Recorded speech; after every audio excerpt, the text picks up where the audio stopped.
This forest is essentially a part of me, isn't it? This thought takes hold at a certain point. The journey I'm taking is inside me. Just as blood travels down veins, what I'm seeing is my inner self, and what seems threatening is just the echo of the fear in my heart.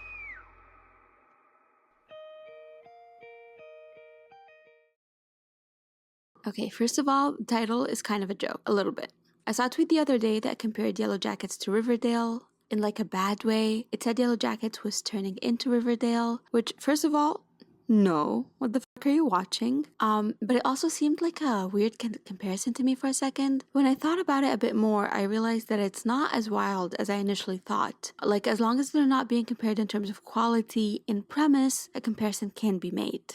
And while Yellowjackets is not about the epic highs and lows of high school football, at least half of its timeline is still following teen girls and some boys and the drama that ensues when you put a group of them in the same place, just like high school. The setting here is just a lot different and the stakes are a lot higher, and one petty fight could kill you, but we'll get to that a bit more in a second. I'm first going to recap the plot of the first season, and after that I will give another warning, and then I will give a very brief overview of the first few episodes of season 2. Since I decided to focus on the high school drama aspect of things, and the two outside sources I'm going to be going over in later sections mostly connect to the period where they're stuck in the wilderness, I'm going to be summarizing the past timeline, covering their time on the island, the teenage timeline basically. But in case you don't watch the show and don't know a lot about it, just know that it does have another timeline that follows the survivors in the present, now as adults, and it works really well with the past timeline too.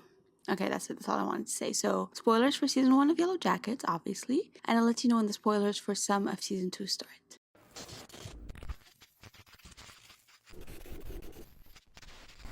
In the past timeline, set in the 90s, which is actually an aesthetic the show does a really good job capturing, by the way, we are introduced to the Yellowjackets, a high school girls football team.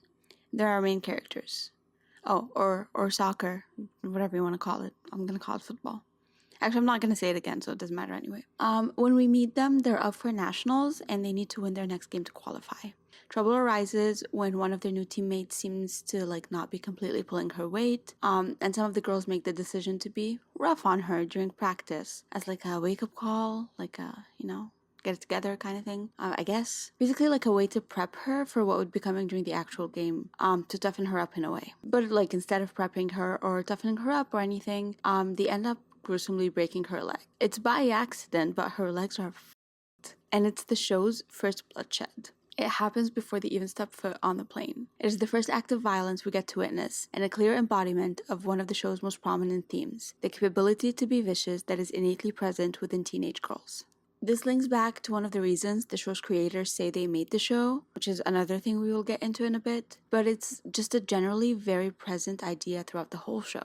And it might be its most important and most central. And it plays into the title of this video and into the title of the show itself, which is also another thing we will get into in a bit. Because even though we are still in the teen drama portion of the show right now, things are already a lot more bloody and a lot more vicious than we would generally be used to. But the show is a lot better for all of this, in my opinion. Anyway, they win nationals and they head to the competition on a private plane chartered for them by Lottie's dad. Because he's rich, obviously the girl who broke her legs doesn't get to come. And then, obviously, they crash. So that's the basic premise, that's the basic setup, and now we move on to their time on the island and their survival. First of all, right as they get there, their head coach is dead. He's impaled on a tree. And the assistant coach, Ben, his leg immediately has to get amputated because of an injury he endured during the crash. I feel like people, when they talk about plane crashes or survival or stories like that, they don't discuss that there's a lot of injuries at the very beginning. So he does immediately have to lose his leg. Misty, their equipment manager, who sometimes feels like an outsider to the girls rather than part of the team, she does that for him. And her amateur medical knowledge actually comes in handy for a lot of them after the initial crash. And she is enjoying all the attention. Way too much to lose it, especially after they established the petty bullying she had gone through back home. So when she's the only person to come across their flight recorder in the wreckage, she makes the decision to smash it, destroying the one thing that could have been their last hope of getting rescued. Along the way, they actually find a house, hut kind of thing in the woods, and they obviously stay there, inside the house, because it appears that no one's there, and you don't want to sleep outside in the woods. And they even find a shotgun or was it 2? I think it was just 1. And a lot of ammunition, and it lets them hunt for food too. Okay, and then more stuff happens. They find a dead guy in the attic. It appears that this is the person who lived in the house. But then, like typical teenage girls, they hold a seance. Lottie gets possessed, but it's also one of the funny scenes on the show. Is that French? Since when does Lottie speak French? Jackie, wasn't she in your class? Yeah, but she sucks at French. What's she saying? I don't know. I suck at French too. Well, damn it, Jackie, try not to. And we learned that Lottie has been having eerily accurate visions for quite some time, and it leads her to seek spiritual guidance and comfort in Laura Lee, their team's most religious member. Laura Lee even baptizes her, and it gets creepy, and I love it. They also find the plane, and Laura Lee reads on how to operate it. Yeah, they find the plane, which I find super fucking weird, because, like, the implications that there was a plane to be taken out, but the person who was in the house, like, didn't take it out and just died sitting there. Very interesting. But they do find a plane, and she decides, like, she reads on how to operate it, and then she decides to fly it out to get them rescue, because it seems like they're just stuck over there. They obviously don't know about the flight recorder, but no one has come for them. But then they all just have to stand there and watch the plane explode midair with Laura Lee on board, and it's horrific and, like, has so much impact on Lottie, obviously. Also, Tahiza is sleepwalking, and it's concerning, but it gets worse, and like, I'm talking about season 1 now. I'm in, like, episode 6 of season 2, and I still have no idea what's happening or where this is going, but I am along for the ride. And there's a brewing romance between Travis, the son of their dead head coach, the guy in the tree, and the only boy of age on that trip. He does have a younger brother, Javi, who we'll mention a bit more, but he's way too young to be, like, a viable interest. And Natalie, that's the other I took a long segue in that sentence. That's the other half of the romance. And they also happen to be the 2 members of the hunting team, because they do, like, a little competition, and they're the ones who handle a shotgun the best. Good for them. Then at some point they fight and they break up for something dumb, because they are high school kids. Again, one of the show's strongest suits is the way it constantly reminds you that these are teenagers. Constantly reminds you of how young and immature they are. Teenagers left in an impossible and life-threatening situation are still teenagers. And this is an example of that. Of the characters, the ones I saved for last are the most important. It's Jackie and Shauna. Jackie is the team's captain, and she's very textbook prom queen material, at least in the very beginning, when everything is, like, normal and we could rely on cliches. Shauna is her best friend and teammate, but once they crash, their dynamic appears to shift a little, because Shauna appears to be contributing more to, like, the efforts of the group, which is not something that Jackie can claim, because it seems like she's lost a lot of her status when the plane went down, and the vague lines that, like, define their social hierarchy just completely shifted. But even before the plane crash, it seems like things were more layered than we would assume in that dynamic. Shauna, who comes off as a very devoted and loving best friend at first glance, was actually sleeping with Jackie's boyfriend, Jeff. This was even more shocking for me, because I thought her and Jackie were into each other. I think they were, based on, like, an interview I found with the showrunners, but teenage emotions are layered and confusing and not as easy to resolve as adult brains will have you think. So she was sleeping with her best friend's boyfriend instead. The boyfriend said best friend hadn't even slept with yet. And now she's pregnant. Shauna's pregnant. While they're stranded on an island. It's a very stressful setup.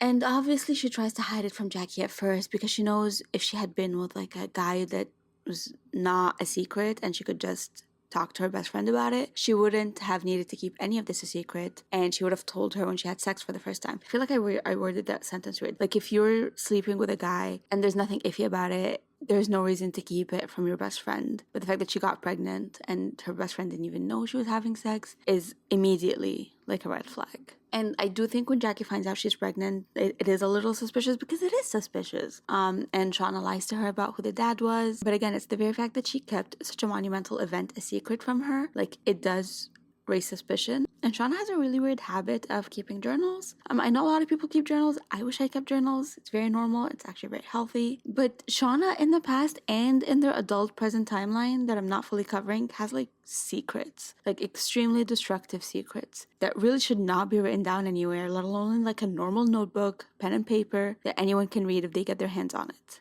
And this is one of multiple occasions where Shauna's journals get discovered and they get them in trouble. But yes, obviously Jackie finds Shauna's journal. And despite her like trying to hide it, but she finds it obviously. And she reads it and her suspicions are confirmed. And it's utterly heartbreaking and it causes like a reckless and pain shift in her character while she sits on this information for a while instead of just confronting Shauna with it, which is a choice. One night, the Yellowjackets decide to hold a prom to boost morale, and Jackie decides that she does not want to die a virgin in case they do die out there. And it's part of this whole, like, fuck it attitude that she takes on. So she takes advantage of the fact that Travis and Natalie seem to have broken up, and she decides to hook up with Travis because he's literally the only option. Simultaneously, while that is happening, the girls were getting poisoned with shrooms. Missy had been hoarding them to use them on the coach because she's in love with him and she's kind of off her rockers a bit, but we love her. The girls unknowingly eat or drink the shrooms. I'm actually not sure how that happened, but like they consume them and they turn just completely unhinged. They find out Jackie and Travis slept together and they have a kind of like erratic groupthink reaction to that on Natalie's behalf, it seems. It's like Jackie took something that wasn't hers, but it stops being about Natalie pretty quickly. And then things devolve and they start seeing things, and their mass hallucination leads them to start seeing Travis as a stag, probably in their hunger, and they're very close to just straight up just gutting him and killing him, like he truly was an animal for them to feast on, when Natalie intervenes and saves him. In the midst of all this, though, there is lasting damage because Javi, Travis's younger brother, disappears and they have no idea where he is and they won't find out for a while.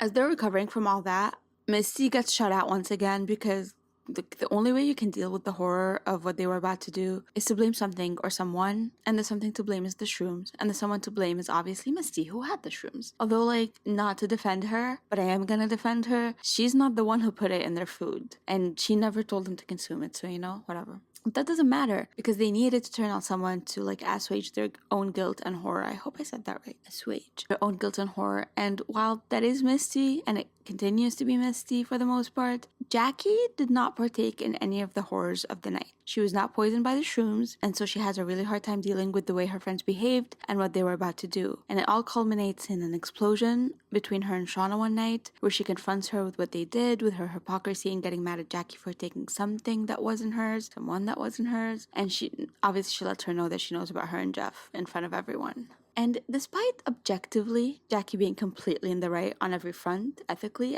I mean, when the fight between her and Shauna explodes to the point where the two can't even be in the same place together, it's bringing up years of built-up tension that I think is kind of natural in every friendship. Jackie asks Shauna to leave, still used to getting her way. But Jackie, despite being right, is not part of the group here. The group was poisoned together. The group acted together. The group were wrong together. And Jackie not being part of it means her rightness is wrong. And she's the one cast out, told to sleep outside if she couldn't handle being around them so much. So she does. And in what to me was one of the most devastating sequence of events I've seen on TV in a while, it snows that night and she freezes out in the cold.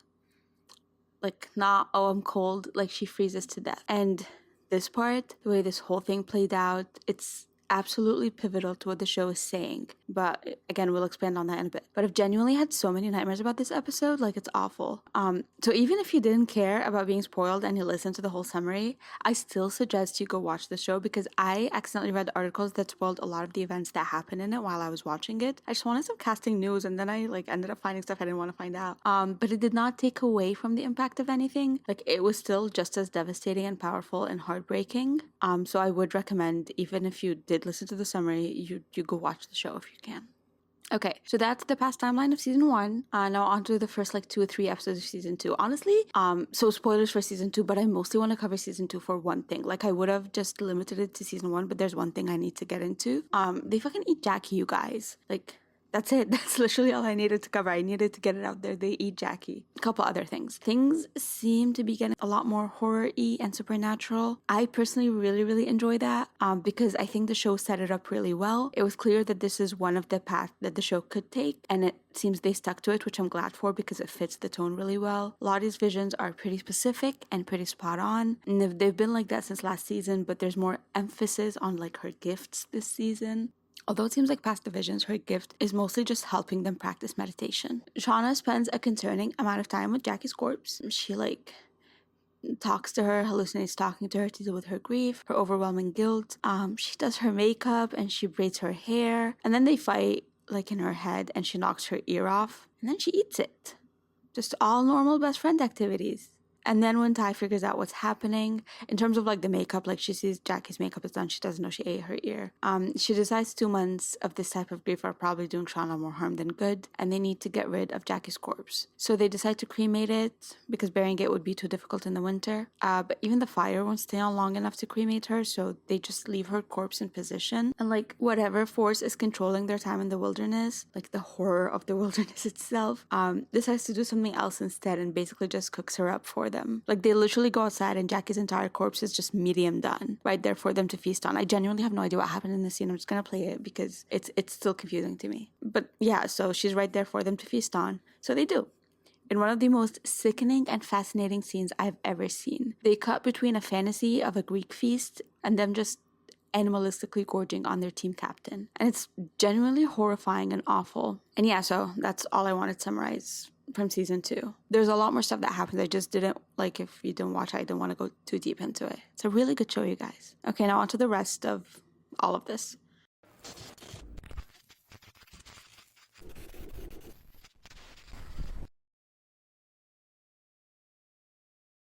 On October 12, 1972, a Fairchild F-227, chartered by an amateur rugby team, set off from Montevideo in Uruguay for Santiago in Chile. Among the passengers, there had been 15 members of the rugby team and 25 of their friends and family. The plane had to take an unplanned break in Mendoza due to reports of bad weather in the Andes. The next day, Friday the 13th of October, the weather had improved, so the plane set off again towards their final destination. At 3:21 p.m., the plane's pilot reported his location to air traffic control. Then again, 3:24 p.m., and based on the location he reported, he was authorized to turn north and begin his descent to their airport. At 3:30, he reported his height as 15,000 feet. But then a minute later, when the control tower spoke to the Fairchild, there was no reply. It is now believed that the pilot, despite being experienced, seemed to have possibly severely miscalculated their location, flying north towards Santiago while he was still in the mountains. The search for the plane's passengers went on for 8 days, but due to the heavy snow in the Andes and the fact that the roof of the plane was white and could be very hard to spot amongst the vast whiteness of the snowy mountains, it was fruitless, and a lot of people seem to have started operating on the assumption that it was not very likely that anyone on that plane survived. They were very severely mistaken, though. Not only did a fair number of them survive the initial plane crash, despite a lot of them being affected by severe injuries and ailments that the 2 medical students they had on board had to help them through, but by the 8th day, the day they called off the search, a lot of them were still alive, still surviving, still holding on. So much so that they were able to hear the news of the search for them being called off directly from the radio. And not only were the people in charge of the searches so drastically mistaken about them not surviving the 8 days, they survived past that. Way past that. Past the cold, past the lack of resources, past the hunger, past being stuck on a snowy mountain, past an avalanche attacking them. Actually, I think it was 2 avalanches. 2 avalanches attacking them. Past watching their loved ones die around them. 16 of them survived past all that. They survived for 72 days. 72. When people thought they couldn't have made it through 8. And when they made it, it wasn't because someone just found them. It was because they sought out civilization. 2 of them walked for 10 days to get to the closest semblance of humanity, to find a person who could take them away from the barren wilderness. And that's exactly what happened. They were found 72 days later, and the 16 of them were rescued through their own grit. Okay, that was my reporter voice. I'm done now. Now, obviously, the similarities and differences are kind of noticeable here, especially the stranded here being a rugby team. They were also a boys team, not a girls team, which we will get. I keep saying we'll get further into that in a bit, but we will get further into that in a bit. But probably the most unique factor about this real-life survival story, full of insane facts, is what they ate to survive. For some days, several of the boys had realized that if they were to survive, they would have to eat the bodies of those who had died in the crash. It was a ghastly prospect. The corpses lay around the plane in the snow, preserved by the intense cold in the state in which they had died. This is what people remember the most about this case, and I think one of the strongest connections between it and the show. Because even on the show, they have a moment of justification where Shauna says, She wants us to. convincing themselves that their friend's soul is rooting for their survival, even when parts of their subconscious seem to be like deliberately omitting the tension that was present during their last interaction with her. And dramatic elements aside, this is exactly what happened in the real situation. There were a lot of discussions about the deceased not wanting the survivors to starve when there was sustenance right there, preserved for them by the snow. just like what happened to Jackie's body on the show. He argued forcefully that they were not going to be rescued, that they would have to escape themselves, but that nothing could be done without food, and that the only food was human flesh. Canessa did not argue just from expediency. He insisted that they had a moral duty to stay alive by any means at their disposal. "It is meat," he said. "That's all it is. The souls have left their bodies and are in heaven with God. All that is left here are the carcasses, which are no more human beings than the dead flesh of the cattle we eat at home." The justifications, while differing in length, feel almost identical in nature. And it's true that these justifications are just generally what makes the most sense, and whether the ones on the show were inspired by the actual true life events or not, they parallel them so closely because that is simply what human nature demands of us, even in situations of life and death. But this specific situation is also where the contrast ends up being the most interesting between real life and the show. One of the most notable elements in the cannibalism scene on the TV show is the purely animalistic energy that radiates off of everyone in it. It's the most savage the prolonged exile in the wilderness makes them, and it's even further contrasted by the Greek fantasy feast scene that is intercut with the scenes from reality. You cannot divorce the pure feral energy coming off the scene where they eat Jackie from the act itself. It's intertwined with it, driving it, causing it, which is pretty much the exact opposite of how it happened in real life, at least in this specific instance in real life. As the previous quotes suggest, there were extensive discussions before anyone partook in any action like cannibalism. They were trying to get everyone on board, to get everyone to survive. There were persuasive arguments made and pleading and convincing because they knew they had no other option but this, and they were trying to get as many of their already dwindling survivors through this as possible. While this may seem obvious, I feel like in a situation like this, no one is under any obligation to convince everyone around them to partake in the same actions they take to survive. But they definitely tried to do that here. Some people were even forced by other surviving loved ones to eat the human flesh in an attempt to keep them alive. And part of that definitely feels like an attempt to share responsibility with a group so that the guilt is divided amongst more people, making its burden a little lighter to carry individually.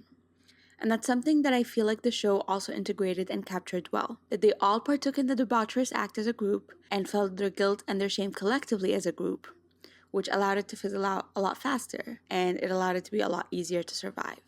But while on the show, this group decision seemed to happen spontaneously and almost telepathically connecting the group, allowing them all to partake in one action together with very little prompting, like I said, that is not how things happened in real life. And beyond that, when the discussions were over and the choice that gave them the most chance for survival was made, the act itself seemed to be done as civilly as possible. While they did not always cook the meat, which honestly stressed me out while I was reading the book because I was convinced that eating the meat raw was what was going to kill them in other ways. But they did deliberately cut it and prepare it beforehand. So they didn't always get to cook it, but they did prep it.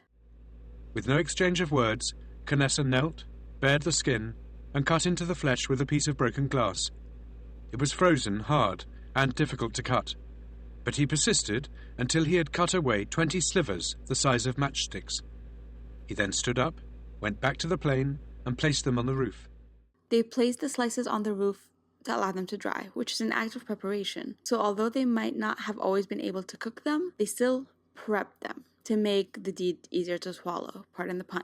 Everything was done deliberately, with forethought and some apprehension, which is the complete opposite of how the first instance of cannibalism happens on the show, whether we're thinking of when they do it as a group or with Shauna on her own when she eats the ear. It's interesting because it both plays into the dramatics and the way the scene is portrayed to us, but also plays into their nature as impulsive teenagers, and it also works really well to deliver a powerful and terrifying exhibition of groupthink. At the end of the day, the show's obviously nowhere near just a straight-up retelling of the real-life incident, and if it took inspiration from it at all, it was probably in a very limited capacity and only in very small doses. But it's just interesting to see what carries over into fiction, or what the common threads between fictional human behavior and real human behavior end up being, and what needs to be dramatized, and to what extent, and to what effect. In case it wasn't obvious, I really like this show. And some of what I like about it is exactly this. The parts of it that rely on human behavior feel extremely well done and understandable, and reading of a similar real-life incident only cemented that further for me. And I also really like all the rest, all the parts that have no connection to real life. All the bits that are simply the manifestations of some of the darkest nightmares you might have. I believe it strikes a very difficult to attain balance here, and it does it really well. Lord of the Flies is obviously the most immediate connection your brain goes to when you think of the show. Even just hearing the premise, the most bare representation of the premise, I immediately went, oh, so Lord of the Flies with girls. And I hadn't even read Lord of the Flies at that point, and it turns out the connection is not flimsy or like forced. It's actually very direct. Lord of the Flies is a 1954 novel by William Golding, dealing with the premise of a group of young English boys being stranded on an island with absolutely no adult supervision after their plane crashed. And it follows their survival, their group dynamics, and eventually the collapse of civility amongst them. The novel takes place during the war and is partly an exploration of humanity's innate evil that William Golding himself encountered during World War II. I learned during World War II just how brutal people can be to each other. I tried to point that out. Some have said that the brutality in the novel is impossible. It is not. It's a depressing novel. Nothing nearly as gruesome or as gory as what happens in the show happens in the novel, but the impact of it is somehow more bleak and hopeless in some places. It left me miserable for a while after I read it, because you can tell it really is influenced by a lot of the terrible actions Golding and anyone who had to live through wars had to witness firsthand. And you can see the way that fundamentally changes the way you perceive humanity and our innate nature, that comes out in situations where the normal guidelines of a civilized society are forced to be put on hold. Situations like being stranded on a deserted island with no adults present, or like a war. I'm not dedicating too much of this video to analyzing Lord of the Flies. I don't think anyone wants a book report, although it is a very interesting book that clearly has had a profound impact on culture and on the way we perceive our nature at its most primitive level. But I want to focus this section on how it ties to the show overall, and how, while its influence is clearly there, the show definitely carves out its own path and establishes itself as its own thing, separate from the novel's original inspiration. One of the most notable and interesting instances of parallels between the novel and the show happens during one of the show's most unsettling scenes, and the novel's single most upsetting scene to me. Piggy and Ralph, under the threat of the sky, found themselves eager to take a place in this demented but partly secure society. They were glad to touch the brown backs of the fence that hemmed in the terror and made it governable. Kill the beast, cut his throat, spill his blood. The movement became regular, while the chant lost its first superficial excitement and began to beat like a steady pulse. Roger ceased to be a pig and became a hunter, so that the center of the ring yawned emptily. The chant rose a tone in agony. Kill the beast, cut his throat, spill his blood. Now, out of the terror, rose another desire, thick, urgent, blind. Kill the beast, cut his throat, spill his blood. The circle became a horseshoe. A thing was crawling out of the forest. It came darkly, uncertainly. The shrill screaming that rose before the beast was like a pain. The beast stumbled into the horseshoe. Kill the beast, cut his throat, spill his blood. Simon was crying out something about a dead man on a hill. Kill the beast, cut his throat, spill his blood, do him in. There are people yelling outside. It is 3 in the morning. Go to bed. I think that worked. This is interesting because for as gruesome as the show gets, the novel actually is where this ends up in murder. In the show, the girls are stopped before any really irreparable damage comes to anyone. Besides maybe Javi, I don't know how he's doing yet. And they're directly under the influence of shrooms, so there's something for them to blame, apart from their own rallying cries and groupthink altering their perceptions of reality. None of that is present in the scene in the book, which makes it that much more disturbing. Not only do they mistake one of them for a beast, and it leads to his death, and he's the only character I really like, so I'm like extra mad about it. Not only is he begging and pleading for his life in those last few moments, not only was he just in harm's way because he was trying to inform them of what he learned about the actual beast, which is so sad. But beyond all that, the book makes the very deliberate choice to implicate Piggy and Ralph, are 2 sane characters, the only ones who, up until that point, have been clinging onto that conch, to the last symbol of civility and order, before descending into the predatory chaos the rest of the boys slipped into. They were there with the group, and they felt the need to join in, because that's just what the influence of a group does to you. And when it comes to confronting what they did, Ralph attempts to deal with it, while Piggy, rational, scientific Piggy, denies the act in and of itself. He tries to skirt responsibility, blaming fear, blaming the dark, blaming Simon, refusing to even hear it be called what it was. That was Simon. What good are you doing talking about it? It was dark. We were scared. I wasn't scared. You were scared. Anything could have happened. Just like the girls refuse to be confronted with anything they did that night later on. And when they are, despite being in the wrong, they turn on Jackie as a group. because there is no ordered society on a deserted island. The group is the law. They are the order. This is also the event that leads to Jackie's death, so there is that. And for all these references and connections tied between Yellowjackets and the novel is actually a lot more causal than you may expect. The show was not only inspired by Lord of the Flies, it seems its entire creation was motivated by it, or rather by an article about it and the comments on that article. I've heard the show's creators tell the story at a panel where they were reading the comments on Deadline or something, and people were like, oh, you can never do an all-female Lord of the Flies because what are they gonna do? Compromise to death? Like all these things about women not being vicious, women not being violent, and not being willing to do what it takes to survive. And Ashley Lyle, who's one of the show creators, was like, these people have never met a teenage girl. And then they got inspired to tell this particular story. Also, side note, I think she has an accent in real life, and I'm not gonna do that. I already have an accent, so. And that drive to prove that these people who dismissed the idea of an all-female Lord of the Flies truly have never had an honest interaction with a pissed-off teenage girl is present and influential in so much of the show's storytelling. To its benefit, I believe. It helps the show and the drama and the way things unfold so much that it is not afraid to show girls doing reprehensible things. The idea that girls are incapable of survival or of being entertaining because all they would do is compromise is truly so out of touch, and the show just does a really good job showcasing how out of touch that is without making it feel like a conscious effort. It all just unfolds seamlessly, but also in a really dramatic and captivating manner. And this distinction between the original with the boys and the show putting girls at the center of it starts literally in the title. The Flies turned into Yellowjackets.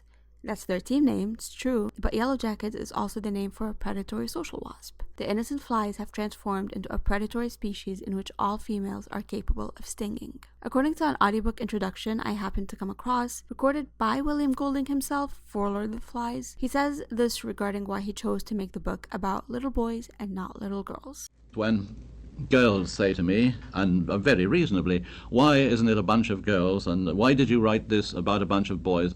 Well, my reply is, I was once a little boy, I have been a brother, I have been a father, I am going to be a grandfather, I have never been a sister, or a mother, or a grandmother, so this is why I wrote it really about little boys. He also says this regarding why it cannot be both a group of boys and girls. The thing is, why aren't they little boys and little girls? Well, if they'd been little boys and little girls, we being who we are, sex would have raised its lovely head. And I didn't want this book to be about sex. I mean, sex is too trivial a thing to get in with a story like this, which was about the problem of evil and the problem of how people are to live together in society, not just as lovers or man and wife. There was also another reason, but I'm gonna get to it more in a second, sorry. Anyway, so the reasoning for not including girls is not that they would not provide any drama, by statement from the author himself, and you can tell the creators of the show set about correcting that confusingly out-of-touch misconception. And I think they did it splendidly, especially in situations like Jackie's death. Jackie's death is so pivotal, both because it is easily the biggest and most impactful character death we have on the show, one that resonates in every corner of its emotional impact, and goes even beyond the basic fact that her death led to the first act of cannibalism. Her death just feels like the axis that the show tilts around, even before it happens. The present-day timeline deals with its impact even before we actually see it take place. And I will say, again, I think it was executed to absolute perfection. Everything about this death is haunting and heartbreaking and unsettling. It unsettled me more than Simon's death in Lord of the Flies, which is really saying something. Like, this is dramatic of me, but I've had genuine nightmares about it. And this impact of Jackie's death is even more impressive when you realize that it's probably the least graphic and least gory thing on the show. No guts get spilled, no blood is shed, she just froze. And yet, it has haunted me more than every terrifying and gruesome image the show throws at you. And I think it's because of the way it unfolds. It's just so real and so tangible and so human that the fact that it leads to such a heartbreaking death is almost too difficult to cope with. Jackie's death embodies this idea, the idea of proving that teenage girls are not nearly as docile and passive as the people who were opposed to an all-female remake of Lord of the Flies thought they were. That teenage girls can be predatory and venomous and are more than capable of fighting and clawing their way to their own survival. And in this particular instance, it's also more interesting because it's none of those things. Like, they're not fighting for survival, they're just fighting. Like, it's just a stupid teenage fight. They're young, immature girls fighting over a probably equally immature boy. And had they been in normal circumstances, this would have still happened. Probably exactly like that. And there would have still been a confrontation, there would have still been sides to take. There would have still been hurt feelings and broken friendships that may have been mended later on, who knows. But then the show took this perfectly ordinary teenage fight and put it in the midst of much higher stakes, life or death. And just like that, there is no mending their relationship. Jackie dies. The way the show executes this death is so well done because it takes the teenage drama aspect of things, does it really well, and then lets the vicious wilderness handle the rest and amplify everything. Just like it did with the real-life story, I think the show excels at taking something that clearly inspired its premise or the way the events are meant to unfold and incorporating its presence into the story seamlessly and harmoniously, while very expertly telling the story they wanted to tell and building the characters they wanted to build, and scaring the crap out of me in the process. And it's kind of just everything I want from everything I watch, really, which brings me to my next couple of points.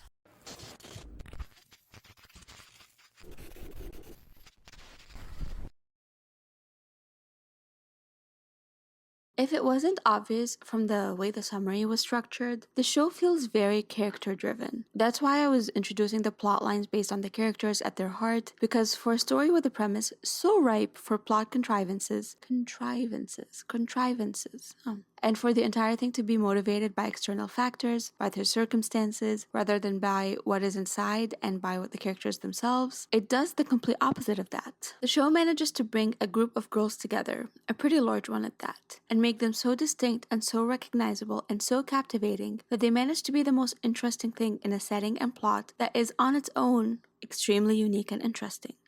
It would have been so easy for the show to lose its characters to the plot, to focus on all the aspects that they have at their disposal, like survival and the supernatural and all that fun spooky stuff, but it never does that at once. Everything is propelled by the girls, and the show does such a good job familiarizing you to them that Shauna killing the man she had been sleeping with is somehow both shocking, disturbing, and understandable. Like, it is so wild and out of left field and somehow still makes perfect sense. They build them in such a way where we see the damage the wilderness did to them. We see how it brought out innate qualities in them that they had before, but probably would have stayed dormant their whole lives had it not been for their circumstances. It does all that and still manages to keep aspects of their personalities guarded enough that when they are backed against the wall and they want to take drastic action, they can somehow still shock us with the decisions they make, but they're also perfectly in character. And it's interesting because it is both similar and completely different from Lord of the Flies in that sense. In Lord of the Flies, things also feel extremely character motivated, and the characters are complex in a way, but they are also made to be stereotypes. Not in a bad way, it's very deliberate. In the intro that I mentioned earlier, the other reason William Golding suggests for making his characters boys was this. Of course, to say that if you, as it were, scale down human beings, scale down society, if you land with a group of little boys, they are more like scaled-down society than a group of little girls would be. Don't ask me why, and this is a terrible thing to say because I'm going to be chased from hell to breakfast by all the women who talk about equality. This is nothing to do with equality at all. I mean, I think women are foolish to pretend they're equal to men. They're far superior and always have been. But one thing you cannot do with them is take a bunch of them and boil them down, so to speak, into a set of little girls who would then become a kind of image of civilization, of society. That's another reason why they were little boys. The characters in Lord of the Flies were deliberately a representation of society on a smaller scale. That was the point. The characters in Yellowjackets don't feel like that at all. It feels like every time you try to pigeonhole one of the girls into one thing, she does something extremely off the wall, but somehow still not out of character that forces you to reevaluate. There was this article that I found when I first heard about the show and wanted to see if it was really inspired by Lord of the Flies, like I had assumed, and then again I found it when I was researching for this essay. I didn't read it the first time. It's titled Yellowjackets, Every Main Character and Their Lord of the Flies Equivalent. And I read it and then I got really annoyed by it. Until I realized I definitely tried to do the same thing when I first started watching the show. Like, when I first started watching, Misty was like Piggy to me immediately, Thaisa was Ralph, and some of it felt like obvious and it was even in line with the article. But the thing is, the article is annoying because it still tries to pigeonhole them way past the point when you should realize that that's just not really possible. No one is Piggy, no one is Ralph, No one is fucking Roger. Comparing Shauna to Roger is what pissed me off the most and made me realize this reduction of their characters is like borderline offensive.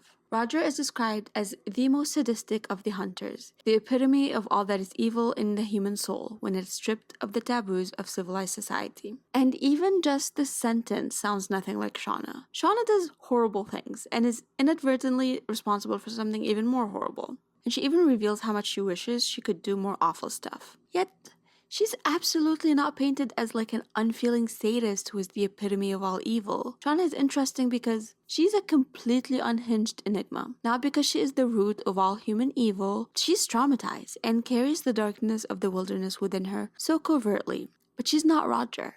The characters in Yellowjackets start off maybe close to the characters in Lord of the Flies, maybe a little, but then they take on layers and nuance and a life of their own. And writing an article like this, focusing on the exact opposite of what the show does with them. They all do reprehensible things. They're not evil, and we're not rooting against them at any point. And neither are they like all good, which is literally what makes the show as good as it is. They're very layered and interesting and human, and they all really need therapy, like a lot of it. I think Yellowjackets has one of the most intriguing opening scenes I have ever seen in a TV show.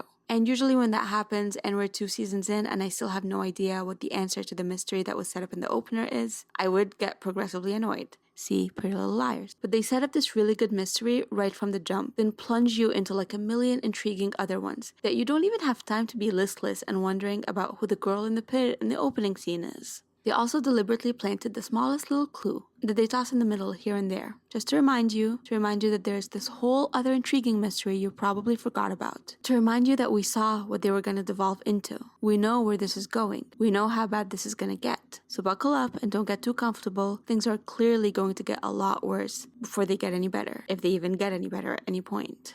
I love the way the show deals with its mysteries and the way it keeps you on your toes. I also love how ambiguous it is about so many things. It never explicitly states that there are supernatural forces present, although at this point it feels like it's gotta be. And that's why I made sure to clarify that the title is an exaggeration at the beginning, because you absolutely could classify this as a teen drama. It could also be just a drama, if you focus on the adult timeline. It could also be mystery, thriller, horror, comedy. The show refuses to box itself completely, and that also serves to keep you on your toes. It plays with its fluidity, with its ambiguity so well that it just adds into the anticipation and the excitement, instead of playing into expected genre tropes and overused plot contrivances. But since we're speaking of genre,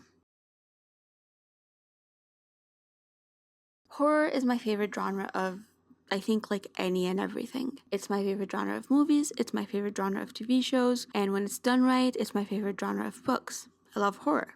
And I think the show being one part teen drama and one part a hefty dose of horror really works to its advantage. Like we were just talking about the ambiguity working well for the story, but I think that one of the genres incorporated into this blend that they have going on, being prominently horror, works incredibly well for it too. But again, I am very biased. It's my favorite type of content to consume. But that got me thinking, like why is it my favorite genre to consume? So I did some research. The classic answer for that, like going back to maybe the 80s, is that people enjoy being scared because they like the thrill, right? They like the adrenaline rush. We found that there are at least 3 kinds of horror fans. Now, the first kind is the adrenaline junkie, right? Those are the ones who enjoy feeling afraid. They enjoy the thrill. And so what's the third one? Yeah, the third type, which we call the dark copers. They seem to use horror or sort of dark themes to deal with existential problems or dark emotional states, so like anxiety or fear that they're feeling in their life. And they use scary genres like horror to kind of work through those feelings. Your research has found that it can be helpful in real life. Like, how so?